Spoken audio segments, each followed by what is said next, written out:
Aloha and welcome to the Chiefs 9 podcast. I am Chief Master Sergeant Sandra Fox, the Hawaiʻi National Guard Command Senior Enlisted Leader, and I'll be your host. And here with me is my co-host.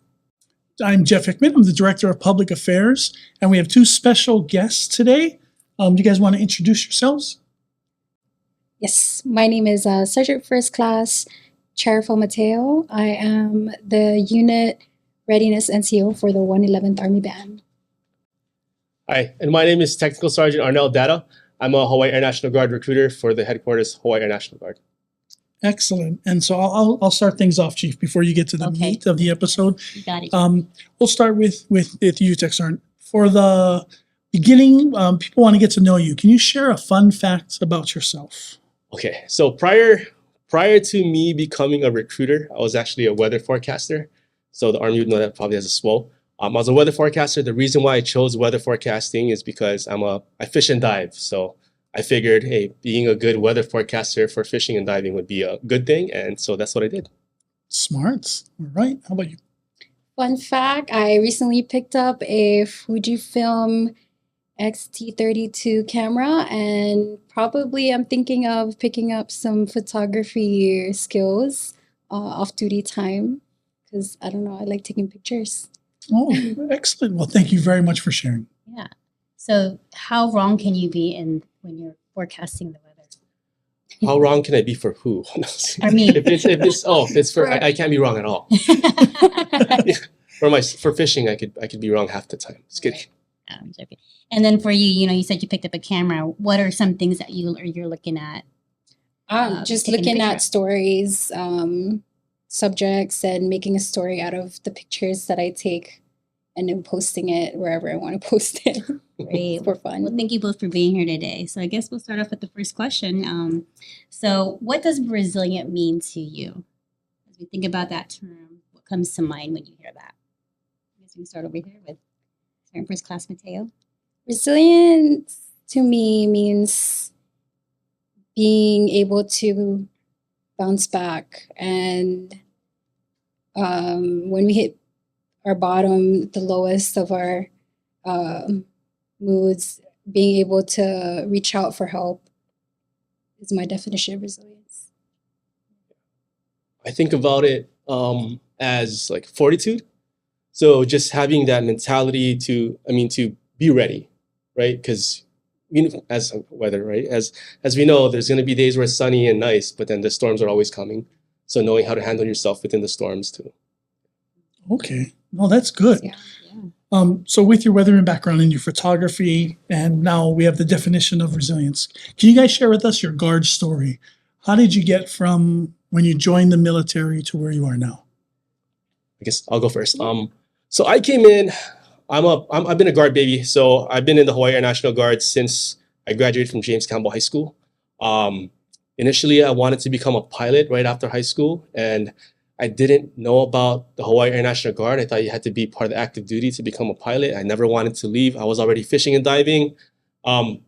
Never thought that I could become a pilot here in Hawaii because I wanted to stay here again to fish and dive. So I found out about the Hawaiʻi Air National Guard some way, somehow. I think it was during a movie way back in the day where you actually have to sit down and reserve your seat versus buying your seat. So I thought I saw like a little blippet of the Hawaiʻi Air National Guard. And then I went back home that day, popped open my phone book because cell phones weren't a thing. Oh my goodness. And then found the number, called the recruiter.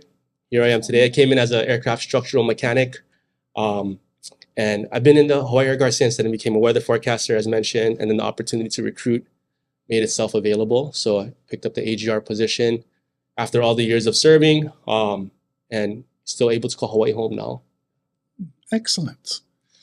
Before we get to you, let's give a little shout out to the recruiting for having a theater ad that got you in your seat today. So Great job, Air Guard recruiting. And how about you? My story, well, I was a junior in high school, and I was starting to think about college. So my recruiter reached out and said, hey, we have these college benefits if you want to join the Guard.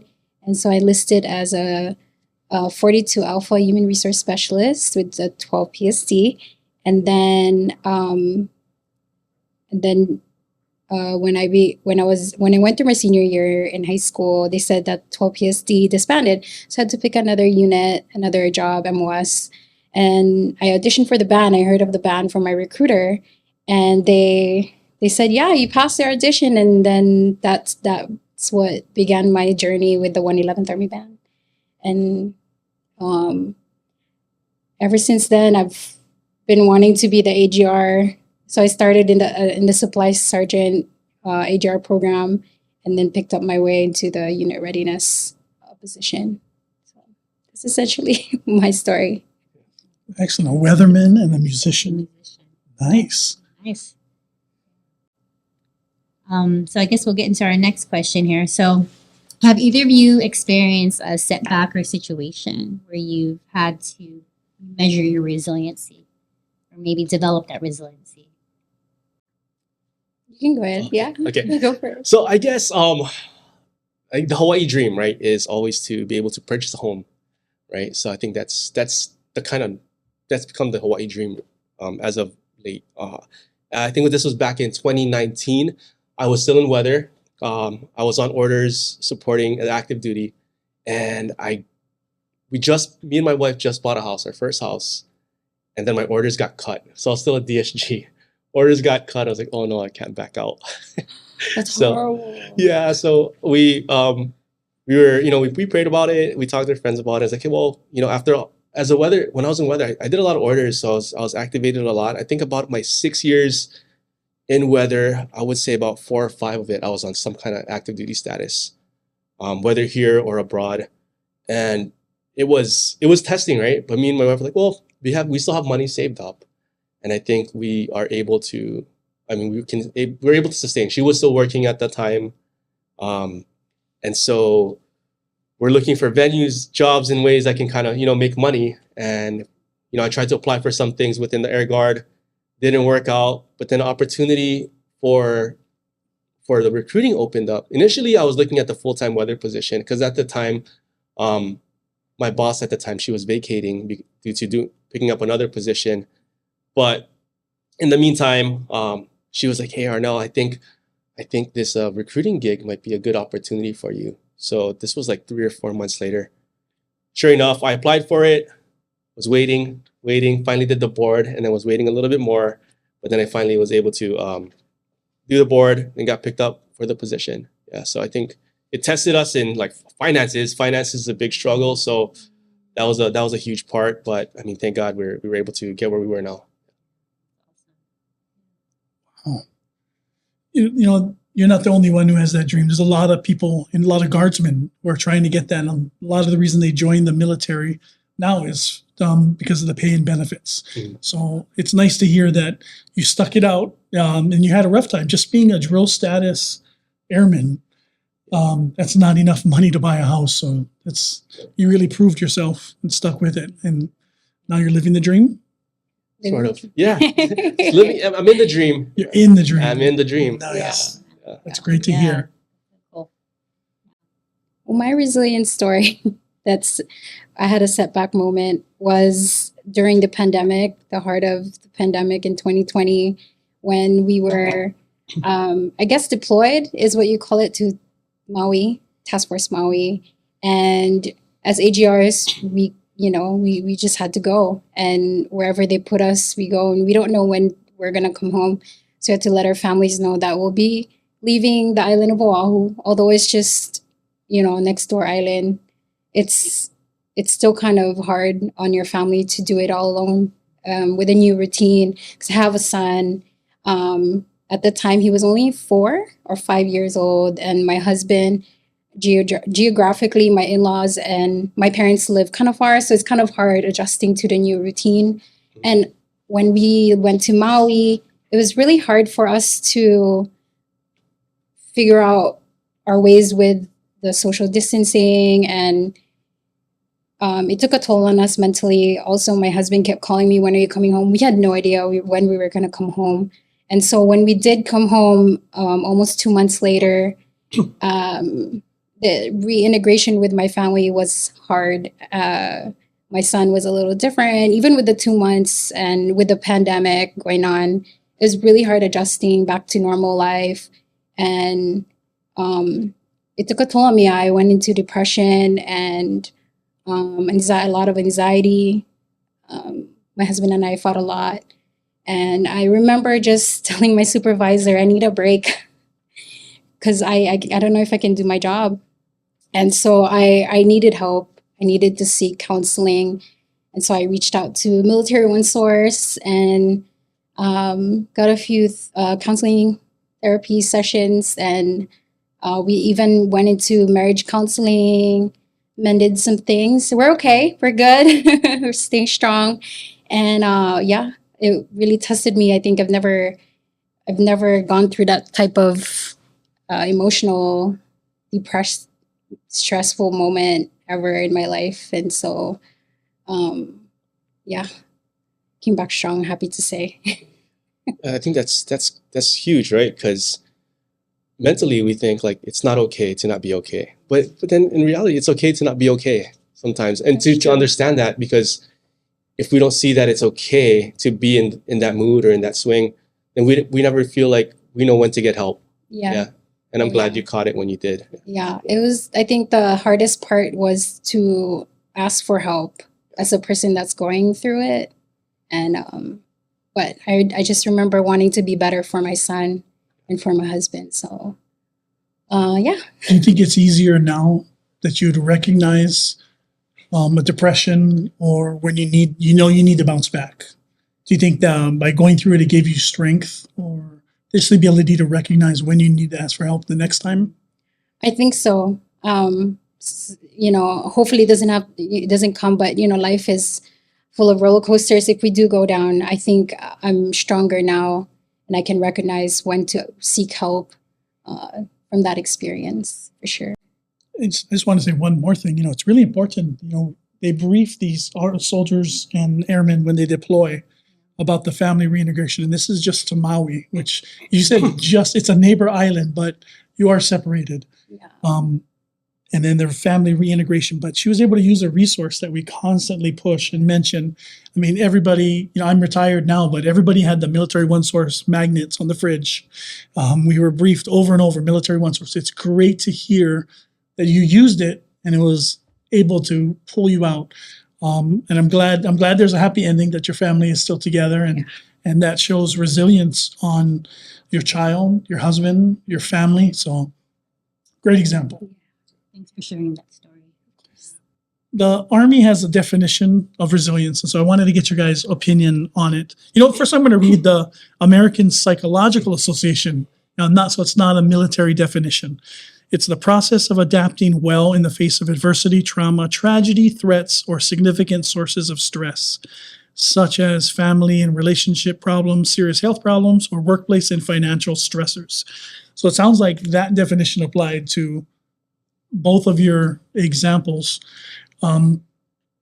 Is there a special definition that you guys would use? You guys talked about it in the beginning, but is there a way that you'd maybe use that definition to help others? I personally I like to hold to a couple of words, or like a one-word cliche mentally, and then that just keeps me in check. I think my opposite for resilience would be for to have a resolve, right? I think that's huge, like knowing your whys, right? Knowing why you do what you do, because I think the hardest part about it is the mental aspect. The Air Force uses 4 pillars, right, of resilience. It's mental, mental, social, spiritual, and physical that we use as our pillars of resilience. I think out of the 4, I think the hardest is the mental aspect, because you can have people surround you. You can have a good spiritual background. You can have a good physically, we're all physically ready, right? We're all for that. But mentally, I think that's where the real target is, and to have that resolve and remembering the whys of why I committed to this. Why am I even here? In that sense, and using that as something that helps define me as a person in those situations when the distress comes, because eustress is good, but distress when that comes in. Yeah. For me, practicing resiliency, I think it's best when we're not at our lowest and we're just right above it or mid. in our roller coaster life. Surround yourself with various support system, not just family, maybe significant other, maybe a group of girlfriends or guy friends.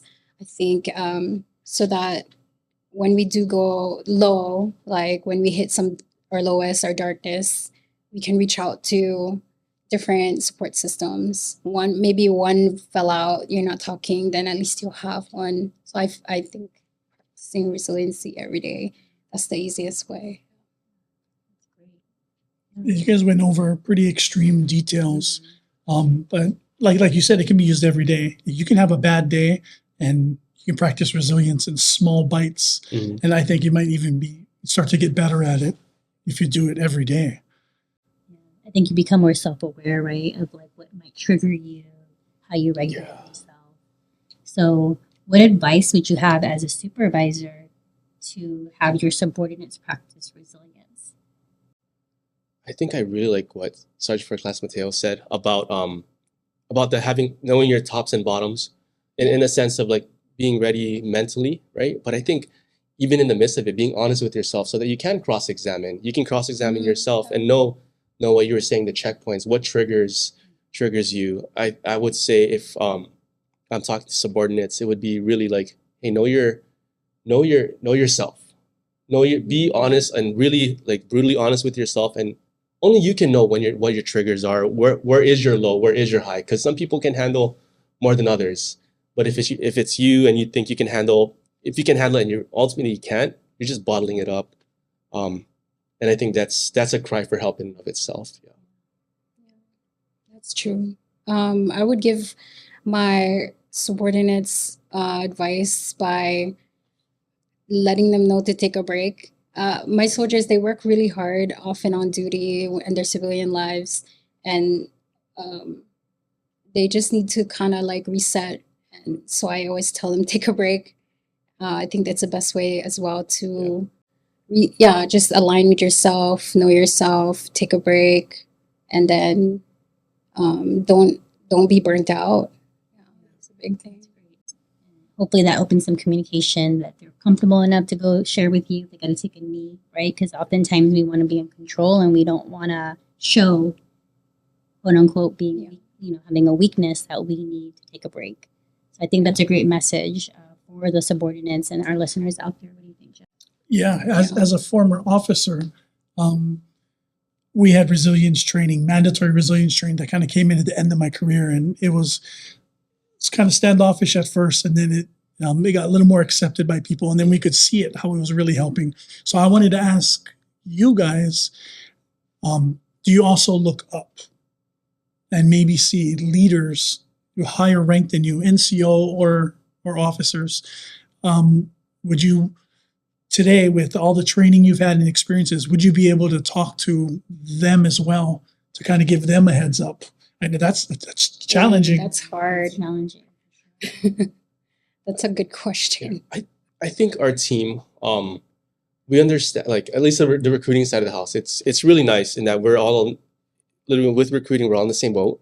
And when we're trying to get folks in, we're overly worked, underly staffed. Right? Is what all recruiters will say. Is that it's a hard job.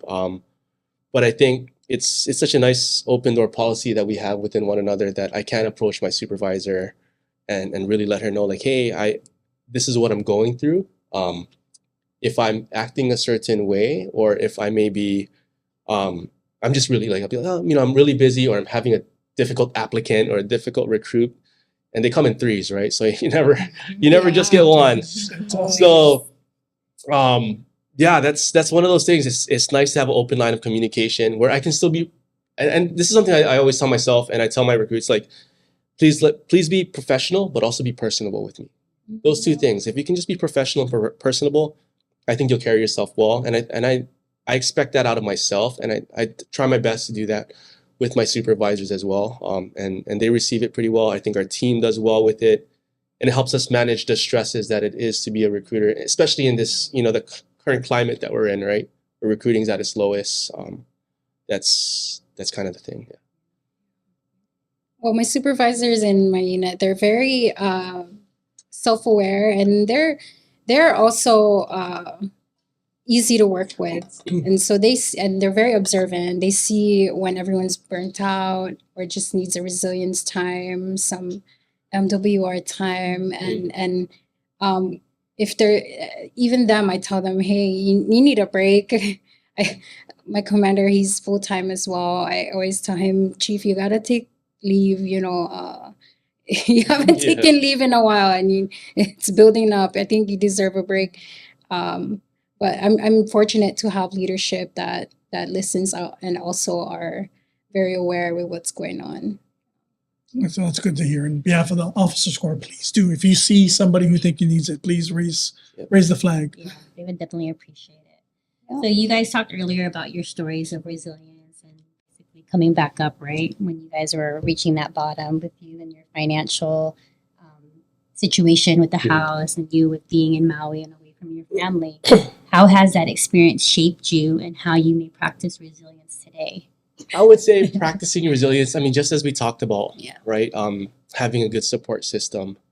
I think that's always like having a place to run to. I mean, my biggest support system is my family, my wife, first and foremost, right? She's there for me whether she likes it or not, right? And then of course I have a group of friends, consider them my brothers, went to high school with them, grew up with them. They know anything and everything about me.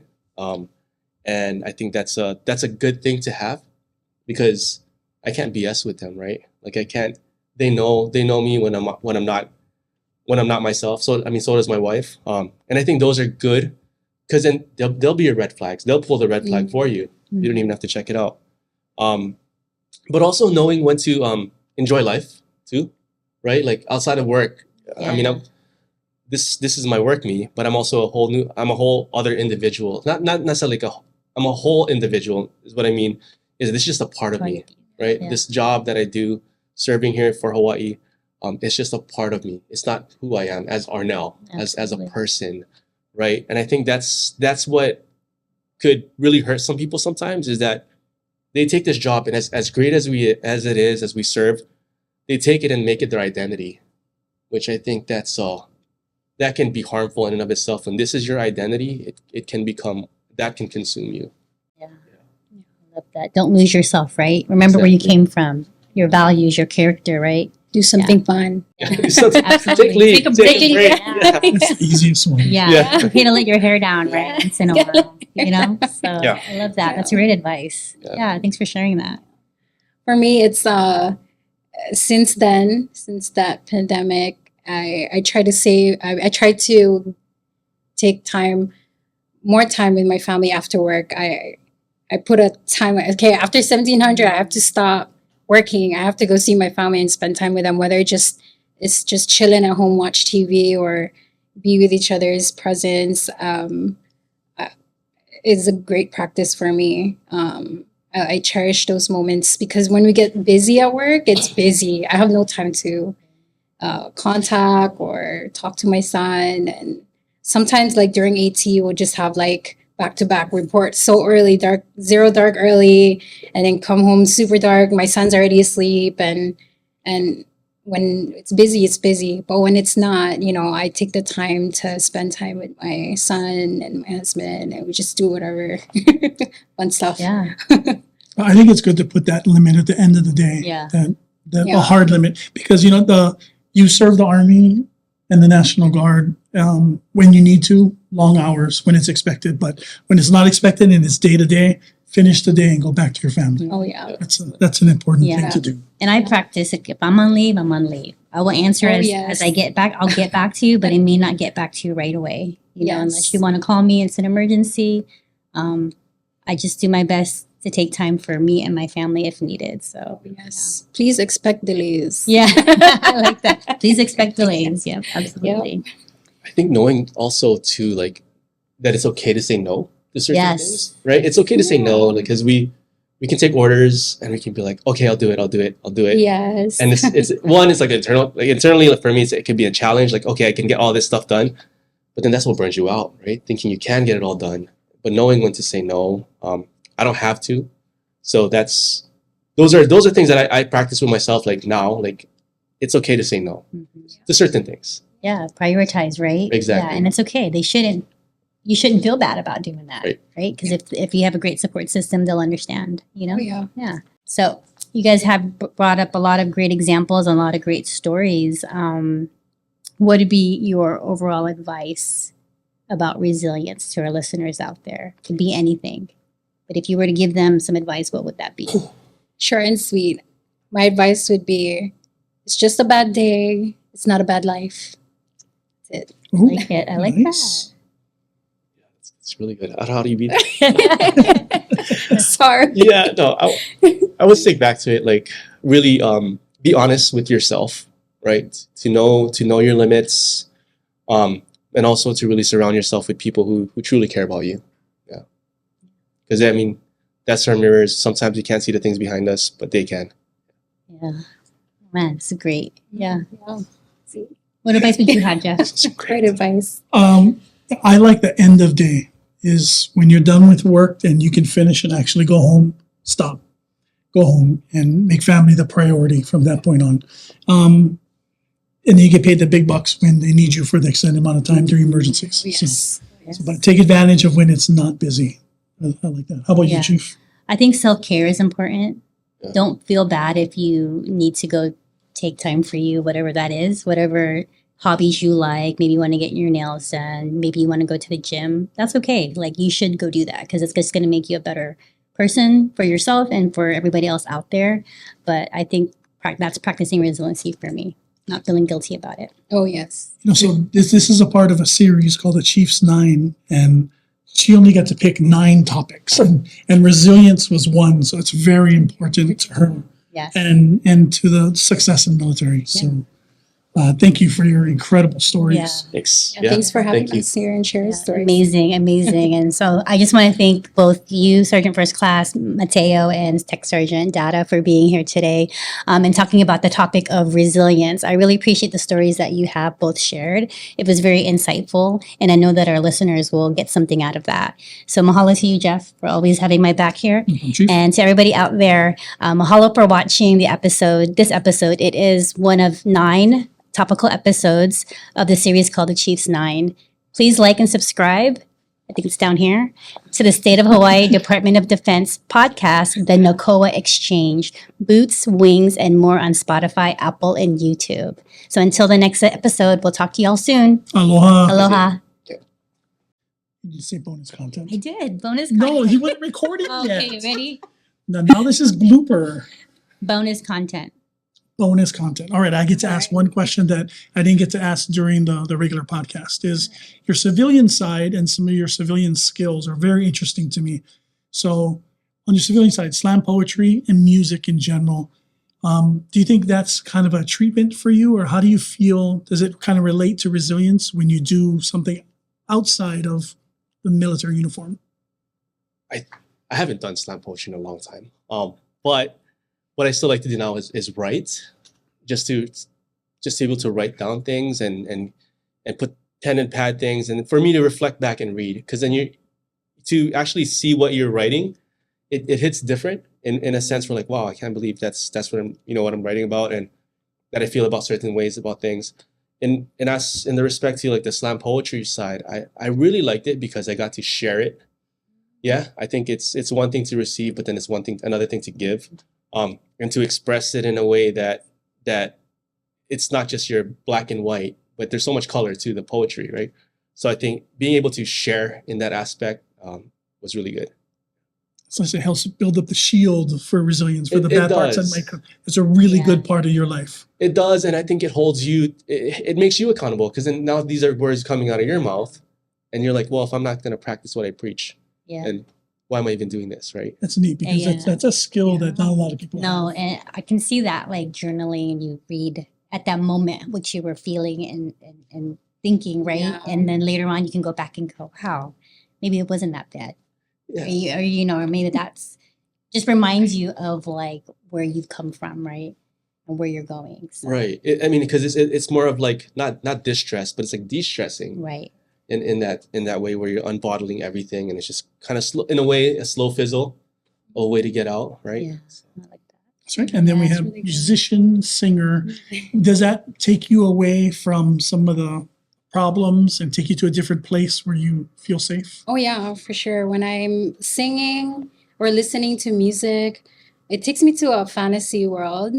You know, sometimes we just want to get away from the reality. And every time I sing and we're drilling and we're jamming, I forget about that I'm getting paid to do this. Amazing. That's a good It's fun. I love doing what I do. I mean, people make fun of us because we're like army band, you know, you just play music, but you don't get it. It's like resilience in itself. I Yeah. think you get away from reality for a little bit, and it's magic to me. So that's why I love playing music. I mean, and your voice, right, carries into the music. Oh, and yeah. People receive that. Yeah. And that could help with their de-stress, right? Oh, Just yeah. hearing a favorite song. Both of what right? they do is Yeah. contributes to somebody else's peace. Absolutely. Whether you think or not, right? Yeah. All right. Well, thank you for sharing that last part. All right, you ready? You say your thing. This one. Bonus content. Bonus content. Bonus content.